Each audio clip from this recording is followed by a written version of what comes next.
Magandang araw po mga kapuntos, at sa araw na ito po meron po akong tampok na video para sa inyo at sana ay magustuhan ninyo.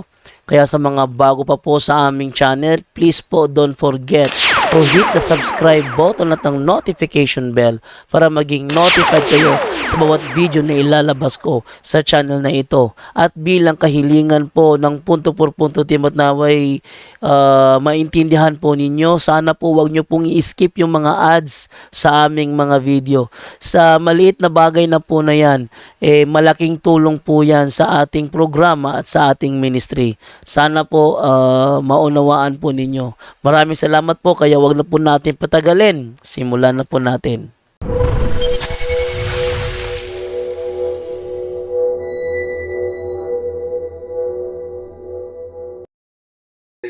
So, ato yung isunod karon si Brother Lulot Patintes. Alang sa iyahang topic. Taod bro, yang microphone. Ito yung ano? Iyahang yung microphone niya.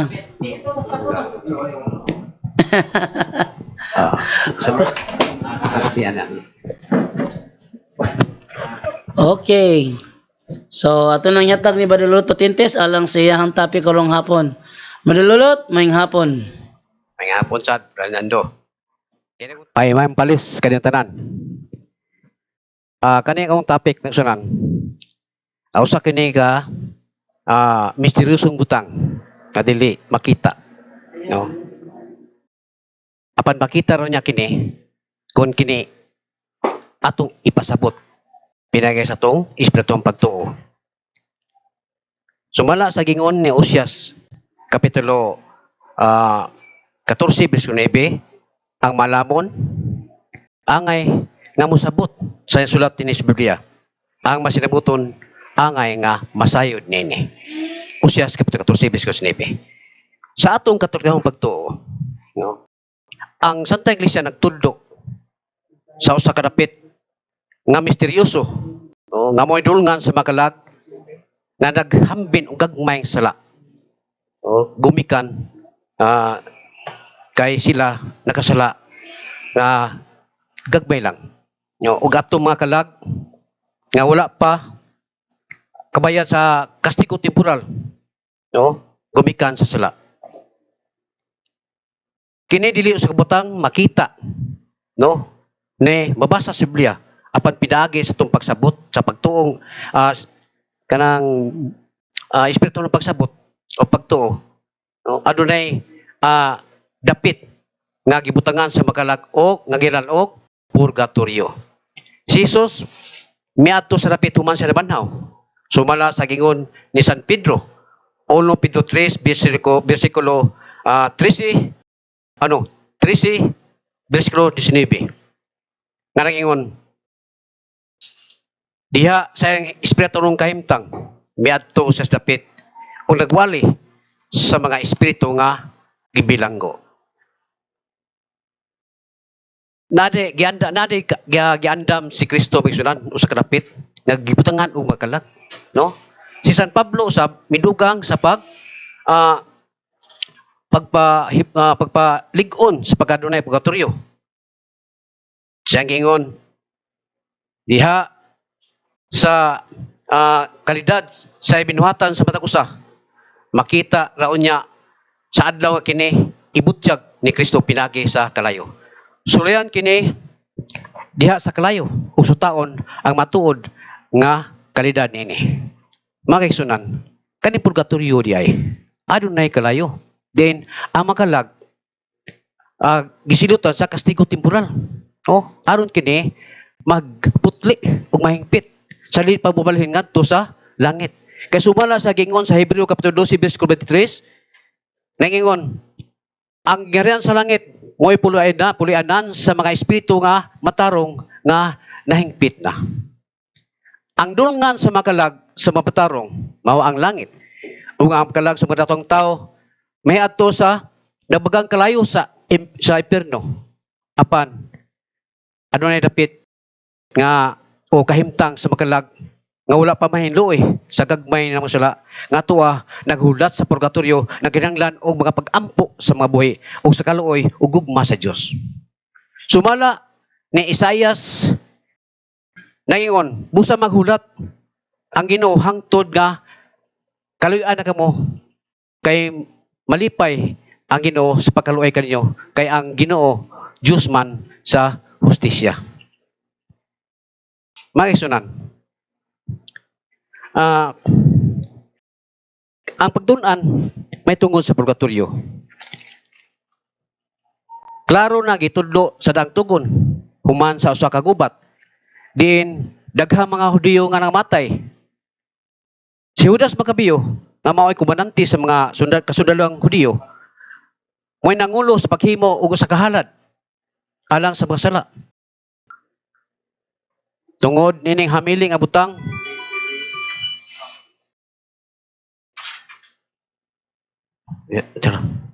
tungod nining hamiling abutang kay nagtuo man si Kristo si Judas Macabeo sa pagkabanhaw. Kay kung wala pa magtuo si Judas Macabeo sa pagkabanhaw sa bakalag, usa unta ka binuang ug walay kapuslanan ang pag-ampo kanila. Tungod ining malig-on og Dios nung una nga ang tanang mga tawo nga tuo sa Dios makadawat og ganting at katingalahan.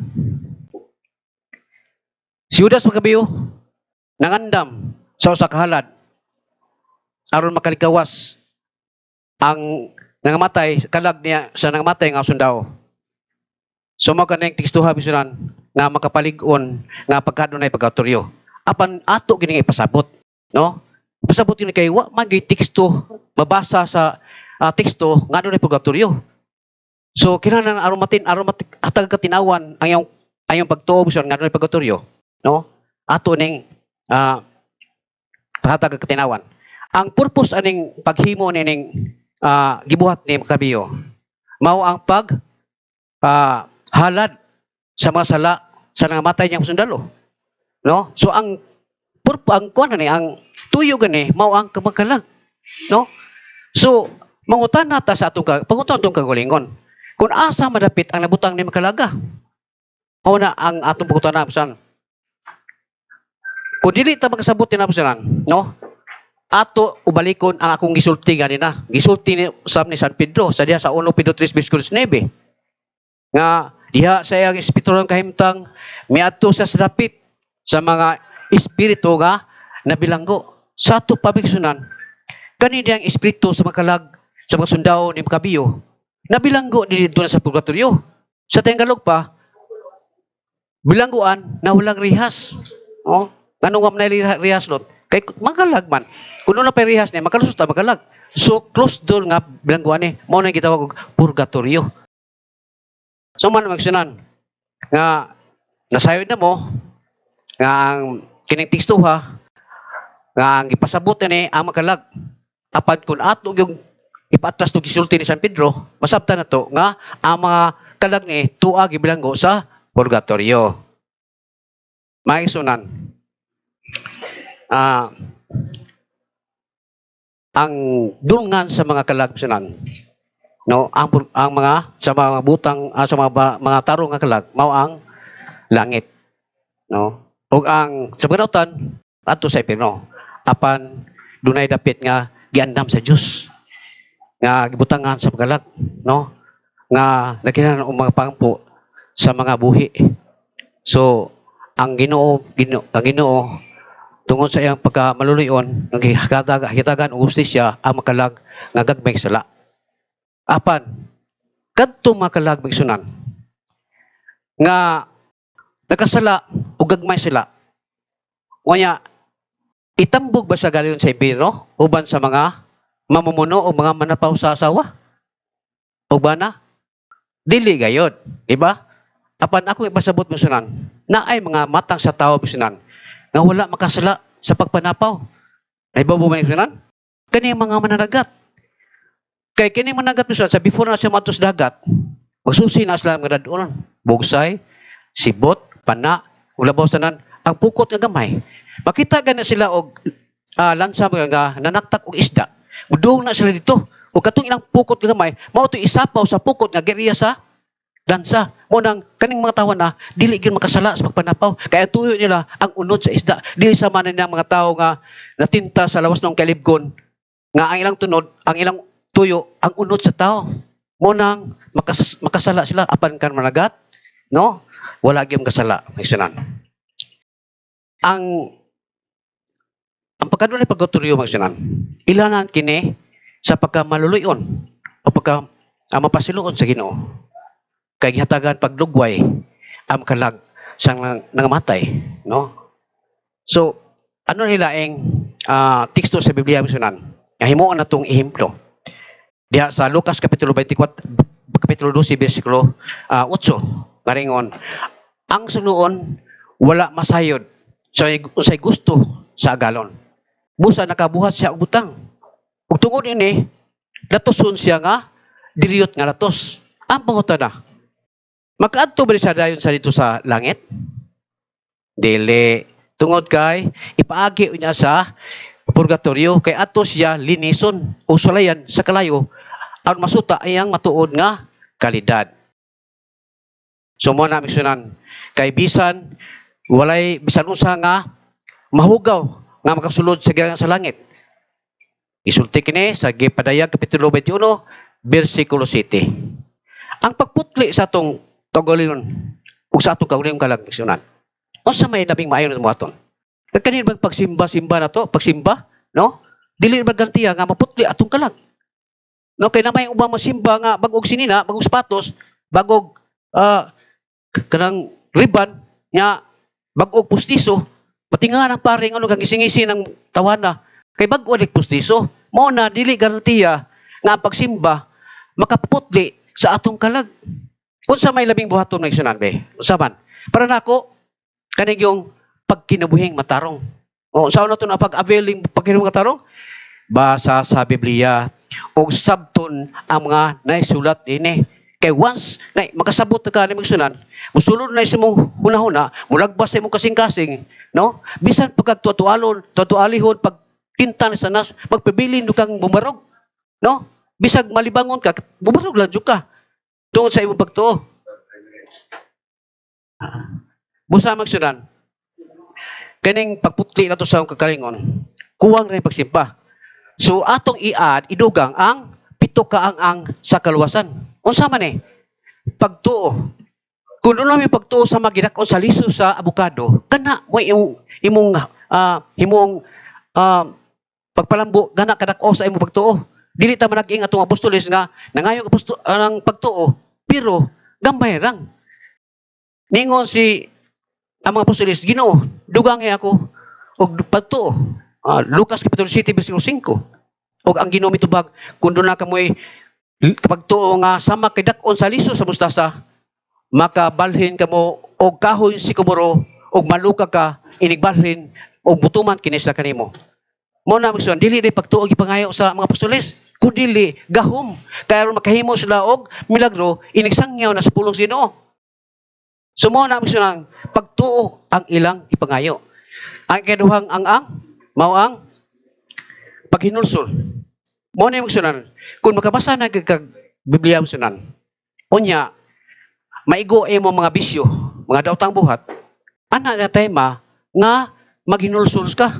Kaya ang Biblia magsunan, sama sa salamin. Ana naman makita kung unsa ang daghan, unsay dagway sa mga magkasasala. No? So mo na magsunan, kaya inigbasa ni mo ani og ibutang nimo sa imong hunahon na kasing-kasing, ana mausab ang imong pagkatao. Mao kini ang akong na-experience sunan. Kani pagbasa sa Biblia, mo'y pahinulsol nako. Ang ikatulo mo san pagtuman sa masugo. Kani pagtuman sa masugo, sayo na kani, pura gud na kasugo nga gipaganaog sa Ginoo pinaagi ni Moses, no? Muna ibatayan nato. Kay bisan gani makasala ka sa usa kasugo, sala sa tanan. Sumala ni Santiago kapitulo 2 bersikulo 10. Muna ato na batayan. Ang igupat ng sunan, no, pagtiunay sa iglesia. Ano? Pag kinabuhi sa grasya.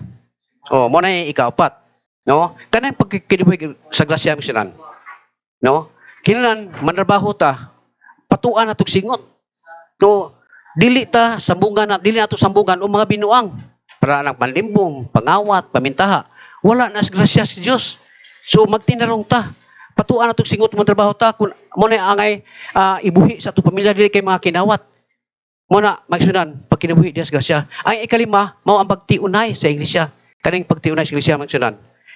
Mao ni ang gisulti ni Hesus. Kinahanglan mutuman unta ta. Apan ngano maintawon kini ubang mga pilangga atong kagaisunan nagtukod og laing pundok. Si Kristo nagtukod na kanato. Misulti si Kristo nga ikaw si Pedro, tukuron ka akong iglesia. Simbahan ang isgutan ni Jesus. No? Apan ngano man taon kamo nga namalhin mo sa laing tinuan. Kanino bang malhin tinuan may sunan? Delikado ra ba? Kay sigurado jud ning di makaila ang Ginoo nimo. Sumala sa diha sa Mateo City verse 21 ngadto 23. Daghan mingon nako nga daghang moingon nga makasulod sa sa langit. Apan anang adlaw daghang moingon usab nga di ba Ginoo? Nagsangyaw may mensahe sa Ginoo sa Dios. Nag-ayo kay sakiton, naghilin og mga yawa. Apat takawaho lang moingon si Kristo niyo, pahawa kamong makasala, wala ako makaila kaninyo. Tanaw man na, dili na mo ilhon magsunan kun tuwa mo sa laing pundok nahitapon. Wa mo sa pundok sa makanino o imbalhin mo sa pundok sa makanding. So dili mo makasulod sige sa langit. Katuwa dito sa Pedro, gihatag Yahweh sige sa langit. So magsunan din na ko tapuson. Repetos. Si San Pedro sab no gitag Yahweh sige sa langit. Pedro, kung unsa idili mo na siyuta, idili dito sa langit. Unya kamo, mga laing tinuan. Kung inighawa na siyang espiritu guys, yung gikot siyang lawas. Unya mo adto mo dito kang Pedro. Dito, gatsikpon si Pedro dito. Ingnon mo dayon, hoy, asa ka nga wa magkamutaga og katungot sa pagsagyaw sa pulong sa Ginoo. Og tuwa mo sa pundok sa mga kanding na dili tinukod ni Kristo. So dili gyud mo makasuot sa Ginoo sa langit magsunan. Mo na magsunan, mag-usik-usik lang higayon. Nga pagsangyaw sa pulong sa Ginoo, apan niwala day mo mutuman sa gisulti ni Kristo. Ang ikaw no magsunan, mao ang pagpaambit. Kaning pagpaambit usan, mo ni kinalisdan sa tadang pitukang ang. Kay ngano man, kinahanglan jud ka mubasa sa Biblia ug imo kini sabton aron makapaambit ka sa ubang mga tao sa mga huyang o pagtuo. Aron din na sila makabig. Mo na magsunan, kinahanglan mubasa ka sa Biblia aron makahimo ka sa pagtudlo sa mga katawhan nga kuwang sa pagtuo. Mo ni karon among gihimo magsunan. Naingon ko ni nakasangyaw ko sa pung sino. Gumikan kay pagbasa nako sa Biblia. Ang ikapito magsunan. Magsunan ani nakatob kay nahuman na akong oras magsunan. So ato lang tayo sa sunod dahon. Daghang salamat sa iyong paminaw.